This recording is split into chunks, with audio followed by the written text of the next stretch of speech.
पिछले एपिसोड में हमने देखा था कि लिनली और विलिन एक दूसरे के साथ बहुत ज्यादा खुश थे। लिनली को लग रहा था कि विलिन उसको छोड़कर कभी नहीं जाएगी, इसलिए वो उसके लिए सब कुछ करता है, उसके लिए गिफ्ट्स वगैरह खरीदता है, उसको खुश रखने की कोशिश कर रहा था। लेकिन बाद में उसको धोखा ही मिलता है। विलिन चली गई थी, कालान नाम का यंग मास्टर था उसके साथ, और वो तो लिनली को सिर्फ चीट कर रही थी। जब इसके बारे में लिनली को पता चलता है, उसका दिल टूट जाता है कि नहीं यार, ऐसा नहीं हो सकता, मैं तो सब कुछ किया था विलिन के लिए, वो मेरे साथ चीट कैसे कर सकती है, आखिर क्यों उसने ऐसा किया, उसको समझ में नहीं आ रहा था। और इसी गुस्से में वो अपना कल्टीवेशन करना शुरू कर देता है। वो अपनी मेहनत करता है, स्कल्पचर बनाता है, और उसको बनाते अपनी मेंटल स्ट्रेंथ को वो फिक्स कर रहा था, उसको और ज्यादा मजबूत कर रहा था, जिस वजह से वो अपना ब्रेक थ्रू करता है और वो लेवल 7 का मैजिशियन बन चुका था। ये चीज उसके लिए बहुत ज्यादा फायदेमंद साबित होती है। जिसके बाद यहाँ से ये एपिसोड शुरू होता है। तो इस एपिसोड की शुरुआत में हम लिनली को उसके सारे दोस्तों के साथ देख पाते हैं। ये लोग आपस में बातें कर रहे थे, जहाँ बाकी दोस्त बता रहे थे कि हमने तुम्हारे लिए क्या क्या किया, हमने उस विलेन का जो बंदा है उसकी पूरी फैमिली की वाट लगा कर रख दिया, ऐसा कर दिया वैसा कर दिया, और अब तुम्हें किसी चीज की टेंशन लेने की जरूरत नहीं है। वो लोग अपनी फैमिली को कभी नहीं बचा पाएंगे, उनकी हालत पूरी तरह से खराब ही होने वाली है। तो ये सुनकर लिनली कहता है कि तुम लोगों का बहुत बहुत शुक्रिया, जो तुम लोगों ने मेरे लिए किया मैं उसको कभी भुला नहीं पाऊंगा। लेकिन अब मैं तुमसे एक और छोटी सी चीज चाहता हूँ कि वो जो स्कल्पचर मैंने बनाया है ना विलेन का, वो कोई खरीदे ना, मैं उसको ऐसे ही रखना चाहता हूँ ताकि हमेशा उसको देखकर उसके धोखे को मैं याद कर सकूं। इसलिए कोशिश करना कि वो बिके ना। तो उसके सारे दोस्त कहते हैं कि ठीक है, जैसे तुम्हारी मर्जी, हम कोशिश करेंगे कि वो बिके ना। तो इसके बाद लिनली अपने दोस्तों से कहता है कि मुझे ना जाना पड़ेगा उस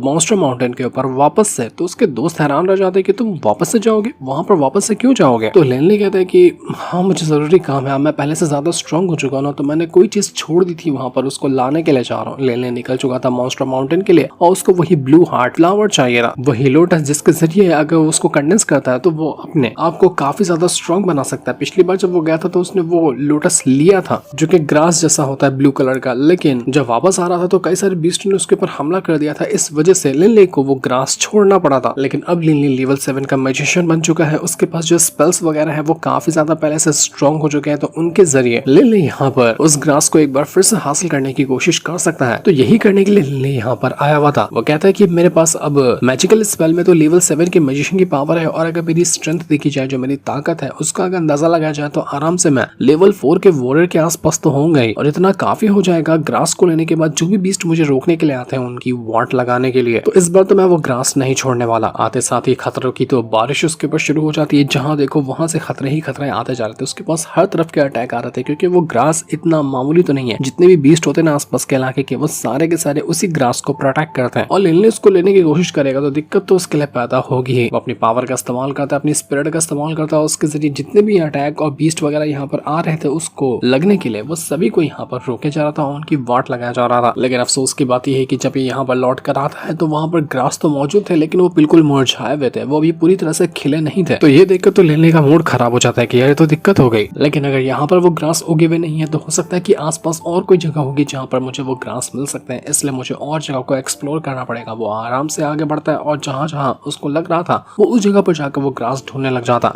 लेकिन दिक्कत ये थी कि इस बार पहले से भी कहीं गुना ज्यादा मॉन्स्टर यहाँ पर मौजूद थे, जितने भी बीस्ट थे वो ज्यादा भड़के हुए थे, और अगर इस बार कोई आएगा नॉर्मल पावर के साथ तो वो तो बचेगा ही नहीं। हर तरफ ड्रैगन ही ड्रैगन्स मौजूद होते हैं, और जहाँ ज्यादा ड्रैगन थे लिनली वहीं पर जाकर देखता है, और जब वो वहां पर जाकर देखता है ना तो उसकी खुशी का ठिकाना नहीं रहता, क्योंकि यहाँ पर बहुत सारे वो ग्रास मौजूद थे जो कि बिल्कुल खिले हुए थे, और इसी को प्रोटेक्ट करने के लिए यहाँ पर इतने सारे ड्रैगन्स मौजूद होते हैं। ड्रैगन्स हो गया, डायनासोर हो गया, जितने भी खतरनाक बीस्ट हो सकते हैं ना वो सब के सब यहीं पर इकट्ठा थे ताकि उस ग्रास को प्रोटेक्ट किया जा सके। लिनली खुश तो था, लेकिन अब उसको तरीका ढूंढना था कि कैसे वो ग्रास हासिल कर सकता है, क्योंकि यहाँ पर जितने भी ड्रैगन और बीस्ट है ना वो आराम से लेवल 8 के आसपास होंगे, और उनको रोक पाना एक अकेले बंदे की बस की बात तो नहीं होने वाली। तो ये सुनकर उसका छोटा बीस्ट बेबी जो होता है वो कहने लग जाता है कि अरे बॉस फिक्र क्यों करते हो, आप अकेले थोड़ी ना हो, मैं हूं ना साथ में। वो तुरंत अपनी पावर को एक्टिवेट करता, सीधा घुस जाता है सारे के सारे डायनासोर वगैरह के ऊपर अटैक करने के लिए, और बीच में से जाकर वो उस ग्रास को हासिल करने की कोशिश कर रहा था। वो ग्रास के आसपास पहुंच तो जाता है, लेकिन तुरंत ही सारे बीस्ट उसको घेर लेते हैं। लेकिन सही टाइम पर लिनली अपनी अर्थ एलिमेंट की पावर का इस्तेमाल करते हुए बीस्ट का ध्यान भटकाता है, और यहाँ पर अपने बेबी को चांस दे रहा था कि जाकर वो ग्रास वगैरह तोड़ ले। तो बेबी जो था वो तुरंत अपनी पावर को यूज करते हुए सभी बीस्ट के ऊपर अटैक करता है। वो इतनी रफ्तार के साथ भाग रहा था और सभी को अटैक करके घायल करते जाता है, जिस वजह से तो वो लोग भड़क चुके थे। और जब इतने सारे बीस्ट यहाँ पर ऑलरेडी मौजूद थे तो उनके चलने की वजह से ना धूल धूल होने लग जाती है। धूल का फायदा उठाकर लिनली और बेबे दोनों धूल के अंदर घुस जाते हैं, और उसका फायदा उठाते हुए सीधा अटैक देकर मार देते हैं। बीस्ट को पता ही नहीं चलता कि कहां से कौन सा अटैक आने वाला है, और जब तक कि उनके ऊपर आकर अटैक भी लग जाता और उनकी हालत भी खराब हो जाती है। और इसी धूल की वजह से वो लोग एक दूसरे के ऊपर ही अटैक करने लगे थे, उनको समझ नहीं आता कि यार ये क्या हो रहा है। और लिनली यहीं पर मौका मौका देकर सारे बीस्ट को उठाता है, उसको पटक पटक कर मारता है, किसी को यहाँ मारता है, किसी को वहां मारता है, लेकिन फिर भी वो बीस्ट इतनी आसानी से शांत बैठने वाले नहीं थे।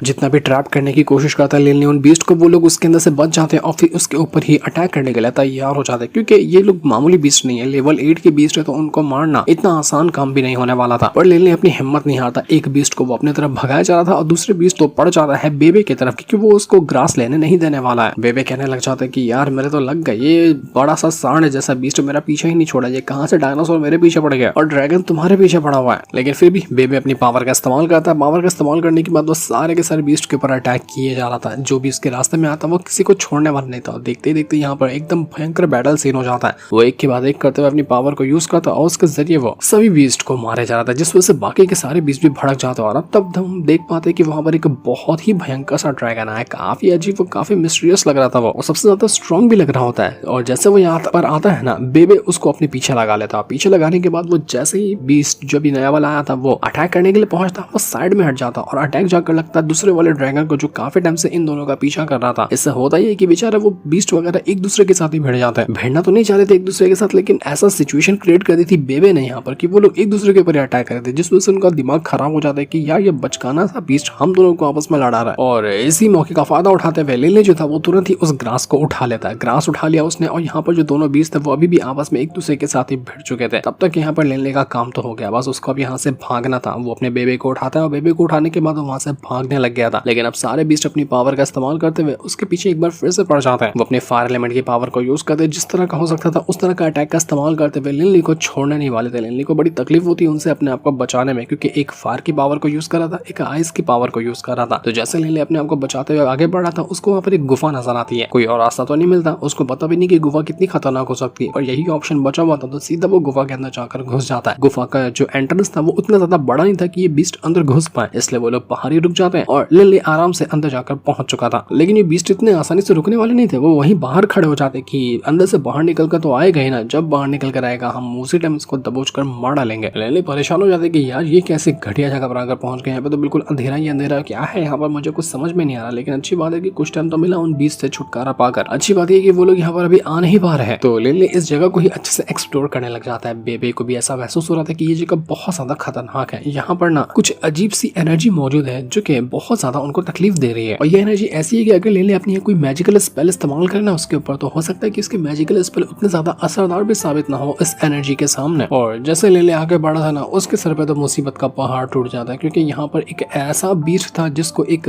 मिथिकल बीस्ट कहते हैं। वो इतना ज्यादा खतरनाक होता है, इतना ज्यादा पावरफुल होता है कि उसके पावर का अंदाजा भी नहीं लगाया जा सकता। और ये गुफा कुछ और नहीं था बल्कि उसी मिथिकल बीस्ट का घर था। यहाँ पर एक नहीं बल्कि दो बीस्ट होते हैं और दोनों यहीं पर रह रहे थे। वो जो ओल्ड मैन होता है वो लिली से कहने लग जाता है कि लिली जल्दी यहाँ से भाग जाओ, वरना ये बीस्ट तुम्हारी जान ले लेगा। ये बीस्ट लिटरली में बहुत ही ज्यादा खतरनाक है। लिली कहने जाता है कि अरे ओल्ड मैन, आपको पता है कि यहाँ से बाहर जाने का रास्ता क्या है? क्योंकि मेन एंट्रेंस पे तो बाहर के बीस्ट खड़े हुए हैं और अंदर से दूसरा कोई एंट्रेंस होगा भी तो ये बीस्ट मुझे मिथिकल बीस्ट जो है वो जाने नहीं देगा। मैं तो बुरी तरह से फंस गया। अब आप ही बताओ कि मैं करूँ तो करूँ क्या यहाँ पर? तो ओल्ड मैन यहाँ पर लेने से कहना चाहता है कि देखो, कोशिश करो कि तुम अपनी किसी खास तरह की पावर का इस्तेमाल मत करो, वरना वो जो मिथिकल बीस्ट है ना वो उसको सेंस कर लेगा, तुम्हारी प्रेजेंस को वो समझ जाएगा। जितना हो सकता है उतना सावधानी से, उतना चुपते आगे बढ़ने की कोशिश करो। हो सकता है कि आगे तुम्हें कोई छोटा सा एग्जिट मिल जाए। वो जो मिथिकल बीस्ट था ना वो दूसरे वाले बीस्ट के साथ फाइट कर रहा था, क्योंकि दूसरा जो बीस्ट था वो यहाँ पर घुस आया था और उसको लग रहा था कि वो इस गुफा के ऊपर कब्जा कर सकता है, जबकि ये गुफा तो उस मिथिकल बीस्ट की थी।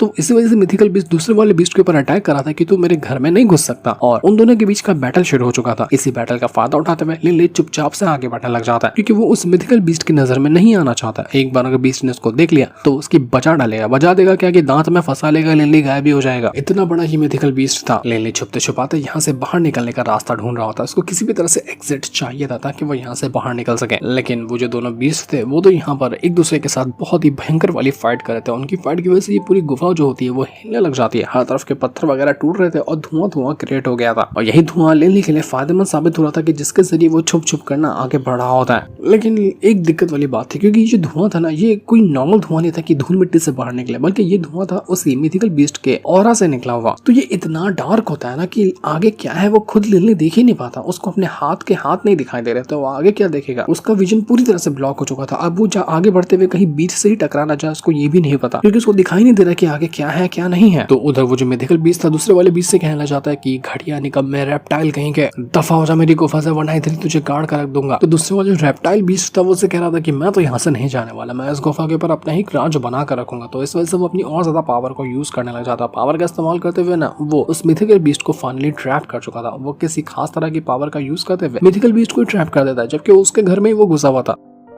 रेप्टाइल बीस्ट कहना चाहता है कि मेरा ये जो पावर है ना इसको कहते हैं डार्कनेस डोमेन, और इसके जरिए मैं यहाँ पर आसानी से किसी भी तरह के खतरनाक बीस्ट को ट्रैप कर सकता हूँ, और उसी के जरिए मैंने तुझे ट्रैप किया। मानता हूँ ये तेरी गुफा है, तेरा घर है, लेकिन अब से इस पर मेरा कब्जा होगा, मैं तुझे यहीं पर जान से मार डालूंगा, क्योंकि डार्कनेस डोमेन के जरिए मैं जिसको भी आज तक ट्रैप करता हूँ ना उसकी पावर मैं खुद डिवोर कर पाता हूँ आसानी से। मेरा डार्कनेस डोमेन तुम्हारी पावर को डिवोर करके मेरे अंदर ट्रांसफर कर रहा है, इस वजह से तुम कमजोर हो रहे हो और मैं धीरे धीरे करते हुए और ज्यादा स्ट्रॉन्ग बन रहा हूँ। मानना पड़ेगा तेरी पावर तो कमाल की है, काफी बढ़िया वाला टेस्ट आ रहा है उसके अंदर से, तो तू तो खाने में भी बहुत ज्यादा टेस्टी होगा, तो तुझे मैं इतनी आसानी से कैसे छोड़ूंगा, बड़े मजे से और आराम से लेकर तुझे मजे मजे से खाऊंगा मैं। तो मिथिकल बीस्ट यहाँ पर ये देखकर भड़क चुका था। वो कहना चाहता है कि तुझे क्या लगता है कि मैं तेरा शिकार हूँ, मैं तेरा खाना हूँ? नहीं, मैं तुझे छोड़ने वाला नहीं। वो तुरंत अपनी पावर का इस्तेमाल करते हुए एक बहुत ही भयंकर अटैक देकर मारता है, लेकिन फिर भी वो यहाँ पर उस रेप्टाइल बीस्ट के चुंगल से बच नहीं पा रहा था। वो बुरी तरह से उसके बीच में जाकर फंस चुका था। यहाँ पर ये दोनों भड़के हुए थे, एक दूसरे से फाइट कर रहे थे। उधर लिनली की हालत खराब थी, वो सोच रहा था कि भाई साहब मैं कहाँ फंस गया, अब यहाँ से बाहर निकलूंगा कैसे? वो ग्रास तो मुझे मिल गया लेकिन मैं यहाँ से बाहर ही नहीं निकल पा रहा हूँ, मैं करूँ तो करूँ क्या? वो जैसे तैसे अपनी जान बचाकर यहाँ से भागने की कोशिश करता, लेकिन वो जितना आगे भाग रहा था वो जो मिथिकल बीस्ट होता है वो वहीं पर घूम रहा होता है। एक बार वो उसकी नजर में आ गया तो सीधा वो उसको मार ही डालेगा। इस वजह से लिनली बड़ी सावधानी के साथ अपने कदम बढ़ाया जा रहा था, और जैसा वो आगे बढ़ा होता है पत्थर के जरिए ना वो मिथिकल बीस्ट जब रेप्टाइल बीस्ट के ऊपर अटैक कर रहा था उस वजह से वो पत्थर ही टूट जाता है और ऊपर से लिनली सीधा नीचे जाकर गिरने लग गया था। जैसा वो नीचे गिरा था वो सीधा वो मिथिकल बीस्ट और रेप्टाइल बीस्ट के सामने से जाकर गिर जाता है, और इस वजह से उन दोनों की नजर उसके ऊपर चली जाती है। वो देखकर हैरान रह चुके थे कि अबे ये कीड़ा मकोड़ा कहां से आया। वो मिथिकल बीस्ट तो लिनली से कहना चाहता है कि अरे इंसान, बड़े जमाने बाद मैंने किसी इंसान को देखा मेरी गुफा के अंदर, मैं तो टेस्ट भी भूल गया कि इंसान का टेस्ट कैसा होता है। चलो आज के तो लंच का बंदोबस्त हो गया। इंसान तूने यहाँ पर आके बहुत बड़ी गलती की दी है, अब मैं तुझे बिल्कुल चपा चपा कर और मजे लेकर खाऊंगा। लिनली समझ चुका था कि भाई मेरे तो लग गया, मैं गिरा भी तो आसमान से गिरा और खजूर में जाकर अटक गया। बेबी जो था वो लिनली से कहना चाहता है कि बॉस आपको फिक्र करने की जरूरत नहीं, मैं हूं ना यहाँ पर। वो उस मिथिकल बीस्ट से कहता है कि अबे सांड के बच्चे निकल रहे यहाँ से, मेरे बॉस को परेशान करेगा तेरा पिछवाड़ा तोड़ दूंगा मैं। और मिथिकल बीस्ट कहता है कि अरे वाह, एक के साथ एक फ्री, बड़े इंसान के साथ छोटा बीस्ट फ्री है, एक दांत में ये फंसेगा दूसरे दांत में ये फंसेगा। जब तक मिथिकल बीस्ट यहाँ पर लिनली के साथ टाइम पास कर रहा था, वो जो रेप्टाइल बीस्ट होता है ना दूसरा वाला, उसको मौका मिल जाता है मिथिकल बीस्ट के ऊपर अटैक करने का, तो वो सीधा जाता है उस मिथिकल बीस्ट के ऊपर अटैक देकर मार देता है, और इन दोनों का बैटल एक बार फिर से शुरू हो चुका था। जैसे लिनली को मौका मिलता है वो तुरंत वहां से साइड हो जाता है, क्योंकि उसको नहीं पता था कि वापस उसको ऐसा मौका मिलेगा या नहीं मिलेगा। तो जैसे ही मिथिकल बीस्ट का ध्यान उसके ऊपर से हटा, लिनली तुरंत वहां से अपनी जान बचाकर भाग जाता है। वो दोनों बड़े बीस्ट आपस में एक दूसरे के ऊपर अटैक करने लग गए थे। मिथिकल बीस्ट रेप्टाइल बीस्ट से कहना चाहता है कि तूने मेरा इतना टेस्टी वाला शिकार भगा दिया, अब मैं तुझे ही अपना शिकार बनाकर खा जाऊंगा। अच्छा भला मैं इंसान को आज खाने वाला था, लेकिन तूने मेरा सपना तोड़ दिया, तू बचेगा नहीं। वो पूरे गुस्से के साथ उस रेप्टाइल बीस्ट के भी अटैक करता है और लिनली को ढूंढ भी रहा था कि लिनली तू बचेगा नहीं। वो लिनली को पकड़ने की कोशिश भी करता है, लेकिन लिनली तो छोटा सा था, वो कहीं भी जाकर घुस जाए तो इतनी आसानी से थोड़ी ना वो मिथिकल बीस्ट उसको ढूंढ लेगा, क्योंकि उसके पीछे तो वैसे भी रेप्टाइल पड़ा ही हुआ था। तो वो दोनों एक दूसरे के साथ फाइट कर रहे थे, और यही मौके का देख फायदा उठाते हुए लिनली इधर उधर जाकर छुप जाता, और वो आराम से यहाँ पर अपने आप को छुपाते हुए इनका बैटल देख रहा था, और बैटल के साथ साथ वो यहाँ से बाहर निकलने का रास्ता भी ढूंढ रहा था। ये जगह इतनी खतरनाक थी, इतनी मिस्टीरियस थी कि लिनली को पता ही नहीं चलता कि जगह है कैसे, मैं यहाँ से बाहर निकल भी सकता हूँ या नहीं निकल सकता। लेकिन तब उसको एक छोटा सा एग्जिट नजर आता है। लिनली खुश हो गया था कि चलो आखिरकार यहाँ से बाहर निकलने का रास्ता मिल गया, तो वो तुरंत उस एग्जिट की ओर बढ़ने लग जाता है। लेकिन जैसे वो एग्जिट की ओर जा रहा था, दिक्कत हो जाती कि वो जो मिथिकल बीस्ट था ना एक बार फिर से उसको देख लेता है और सीधा यहाँ पर लिनली को पकड़कर घसीट लेता है नीचे। लिनली के एग्जिट मुंह तक तो आया, लेकिन वो उसको इस्तेमाल नहीं कर पाया, और वापस से वो उसी बीस्ट के इलाके में जाकर गिर चुका था जहाँ पर वो मिथिकल बीस्ट मौजूद है। मिथिकल बीस्ट इतना गुस्से में था कि वो रेप्टाइल बीस्ट को तो उठाकर ही पटक देता और उसकी हालत खराब कर देता। इसके बाद वो पूरी तरह से लिनली के पीछे पड़ चुका था कि लिनली मैं तुझे छोड़ूंगा नहीं, इस रेप्टाइल बीस्ट का ठिकाना लगाकर मैं अब तुझे भी उसी तरह से मारूंगा, तुझे तो आज मैं खाना बना कर रहूंगा। लिनली परेशान हो चुका था और एक बार फिर से वो एग्जिट की ओर भागता है, क्योंकि उसको यही मौका दिख रहा था एग्जिट के जरिए यहाँ से भागने का। अगर उसको दूसरा मौका नहीं मिलेगा यहाँ पर तो वो हमेशा के लिए यहीं पर फंस कर मर जाएगा। पर जैसे जैसे यहाँ पर रेप्टाइल बीस्ट और किलिंग बीस्ट जो था उसकी फाइट हो रही थी, जगह के तो सत्यानाश हो जाता है। जगह पूरी तरह से टूट फूट चुकी थी और ऐसी हालत हो गई थी इस जगह की उसका हम हिसाब भी नहीं लगा सकते। पूरा गुफा तहस नहस हो जाता है। बस लेनली को यहाँ पर एक चीज नजर रही थी कि उसको कैसे भी करके यहाँ से बाहर निकलना है। वो यहाँ से बाहर नहीं निकला तो सब खत्म हो जाएगा। पहले तो खाली यहाँ पर लेनली के पीछे वो मिथिकल बीस्ट पड़ा हुआ था और अभी तक ये रेप्टाइल बीस्ट जो था ना उसकी नजर नहीं जाती है लेनली के ऊपर। लेकिन जब यहाँ पर वो दोनों आपस में फाइट कर रहे थे तो यहाँ पर रेप्टाइल बीस्ट जो होता है वो लेनली को देख लेता है और उससे कहना चाहती है अरे वाह कमाल की बात है, तो इंसान यहाँ पर क्यों मटक रहा है? तुझे पता है मैंने भी बहुत टाइम हो चुका है इंसान का टेस्ट किया ही नहीं, तो आज तो लगता है कि मेरे भी लंच का बंदोबस्त हो गया। आज मैं तुझे खाकर अपनी भूख मिटा लूंगा। पता नहीं कितनी भूख मिटेगी वो तो नहीं आइडिया है, लेकिन जो भी रहेगा मजा तो आ ही जाएगा, थोड़ा बहुत तो टेस्ट आएगा मुंह पर। इसलिए इंसान के बच्चे कहीं के तू आज नहीं बचने वाला है। लिल्ली समझ चुका था कि भाई लग गए बहुत बुरे वाले, इधर से भी फंसा उधर से भी फंसा, अब मैं यहाँ पर नहीं बचने वाला, आज तो मैं मर गया। लगता है कि बहुत बड़ी गलती कर दी मैंने ये ग्रास को लेने का सपना देखकर, और मैं यहाँ से बाहर नहीं निकलने वाला हूँ। आज तो मेरा अंत लिखा हुआ है, लेकिन आज क्या सच में लेने यहाँ पर मर जाएगा वो तो भी हमें नहीं दिखाना चाहता। वो हमें पता चलेगा नेक्स्ट एपिसोड के अंदर, जिससे इनको दिखाते साथ ही ये वाला एपिसोड यहीं पर एंड हो जाता है। Thanks for watching.